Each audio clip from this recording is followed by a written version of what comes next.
Hi, it's Anthony. Welcome back to my show. It's been a couple of weeks since I've done a DB Cooper video, so let's jump right in.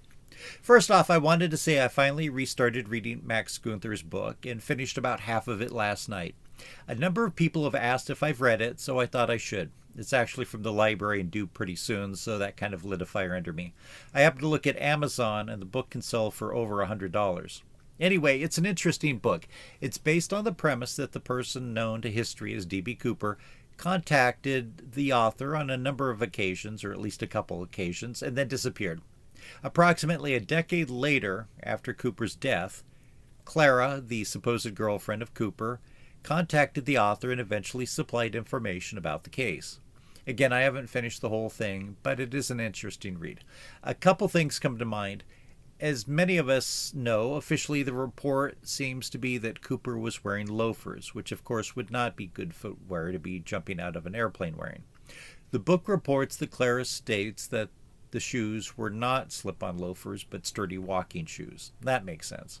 In the narrative, the book states that Cooper asked for $20 bills specifically.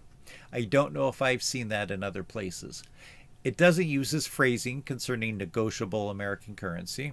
I've had a viewer indicate that they didn't think that that was in the official record, and I was unable to find it in any FBI files at this point, but of course there are so many of them, and they don't seem to be in chronological order. But that does point out again the many problems with this case. We believe that something was said or done, yet there's not actual evidence from primary sources to support it. So often the story gets distorted, written down by a reporter, and then that becomes the basis of major errors. We see that with the name D.B. Cooper rather than Dan Cooper. Many people have asked me about databases that could be used to search for somebody that perhaps went missing after Thanksgiving 1971. As far as I know, comprehensive governmental databases don't exist, which have all the relevant information that one might need to find somebody who dropped off the radar in November 1971. However, the book does offer some tantalizing clues. So, what do I think about the book so far? And again, I haven't read the whole thing, so take that with a grain of salt. I think that the book makes a compelling case with a very fleshed out background for Cooper, perhaps too fleshed out. The thing about a book like this is a nonfiction author who mainly has done freelance work could see the Cooper case as a tantalizing one that would have a readership that's interested in the story. And so if you just took what was known from the media and other sources, and he does talk to FBI agents, if you fabricated the bulk of the book, nobody would really know. The only person who could know for sure would be Cooper, who, as the FBI and I believe, likely died in the jump, although I have not closed my mind to the possibility that he could have survived. If one did have access to databases that could be combed through, here are some statistics given in the book, supposedly real dates and locations concerning the person that is called Dan Cooper, but in the book is referred to by other pseudonyms.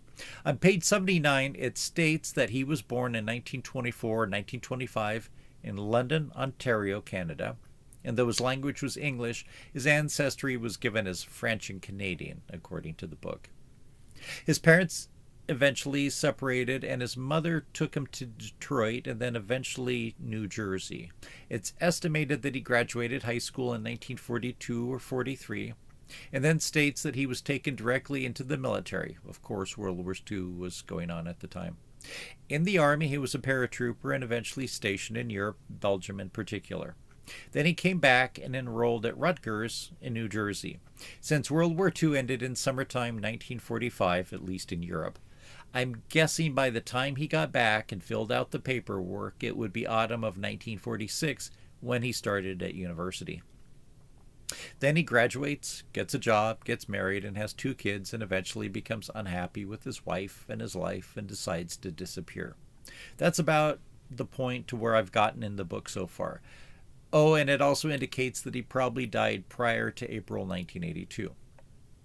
At some point when I finish the book, I'll probably do a critique and a longer video just about the book and my thoughts on it. I got a couple comments from a longtime viewer, Benjamin, over the course of a few days. Here's one.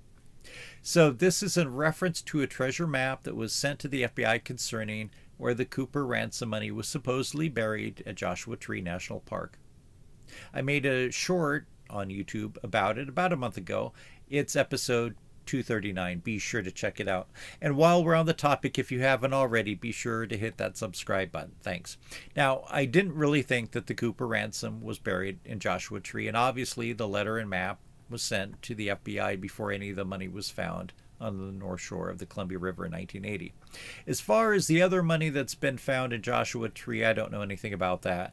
And a figure of $10 billion does seem to be an incredibly large cumulative amount to be found there, but maybe so. Here's another one from Benjamin.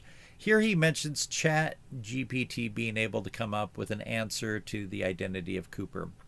I think that if you had a crime today and you could feed into some type of software, such as the software that Palantir creates, and you put in the cell phone data and location of everybody in the United States and everybody's credit card information and car rental information and plane ticket information and closed caption TV information and DNA information and online genealogy uploads, then you could probably solve a lot of crimes. But doing that with everybody's information might violate the Fourth Amendment or some other regulations, but it might work.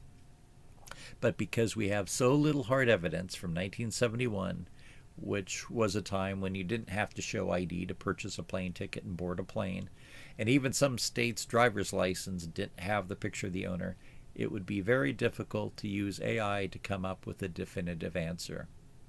By the way, in the late 1980s and early 1990s, I worked at a local liquor store, and one time we had some customers come in from Quebec. At that time, their driver's licenses did not contain a photograph of the owner.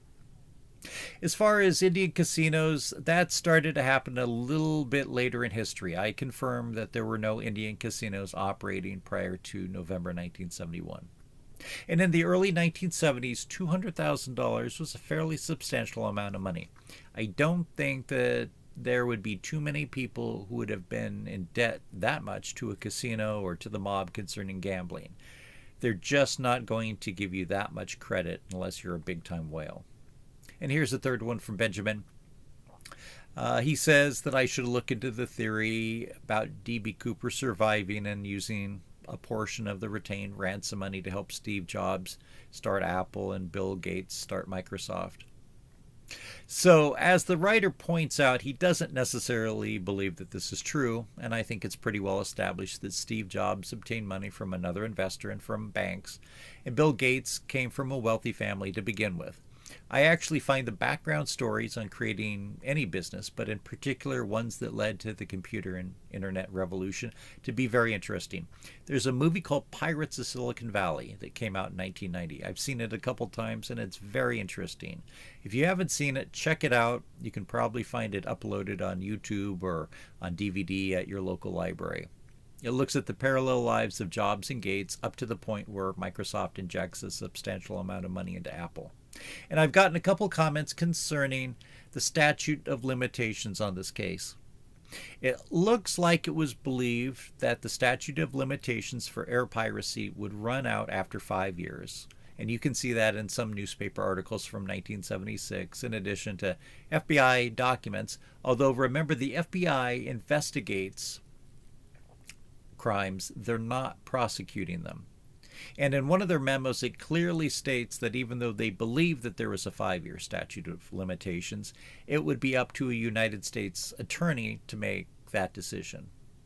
Also, one could argue that by requiring some of the air crew to remain on the plane when it took off from Seattle towards Reno, that was an act of kidnapping, which seems not to have a statute of limitation. And also in official government documents, it does indicate that some aspects of the crime at the time was considered a capital offense, whereby there would be no statute of limitations. Like the FBI, I believe that there is a reasonable chance that Cooper died in his hijacking. Even if he did survive, he likely is dead now simply because he would be approximately 95 years old, if not older. I know that many people are frustrated with the FBI, both in the past as well as not being interested in investigating this case at this time. But realistically, you have a 51-year-old case where it's likely that the perpetrator died in the commission of the crime or has died since then, and where there is likely a statute of limitations. So why exert any more effort to solving this crime when the FBI has its hands full of all kinds of other crimes and pressing matters. I know that there is a community of Cooper enthusiasts, including myself, who would love the case to be closed definitively. And it does seem a bit frustrating that the FBI does not accommodate our community more. You see this with Eric Eulis wanting to do more tests on the clip-on tie, but you have to look at it from the perspective of the FBI. Their job is not to satisfy the wishes of armchair investigators and YouTube video makers.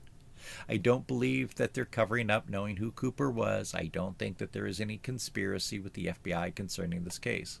I think that they probably did their best that they could do with the resources that they had, but at this time, it's just not worth their time and effort to keep on pursuing this. If Cooper was somebody who survived, then they figured he would use the money and the money would identify him, or that he might try to commit another crime such as skyjacking again and get caught then. And then, of course, at the time you had a rash of more skyjacking that the FBI had to deal with, and so they were investigating those crimes rather than Cooper's. Plus, there was the social domestic strife caused by the Vietnam War and then Watergate. So as much as we love this intriguing case, it's just not a priority for today's FBI.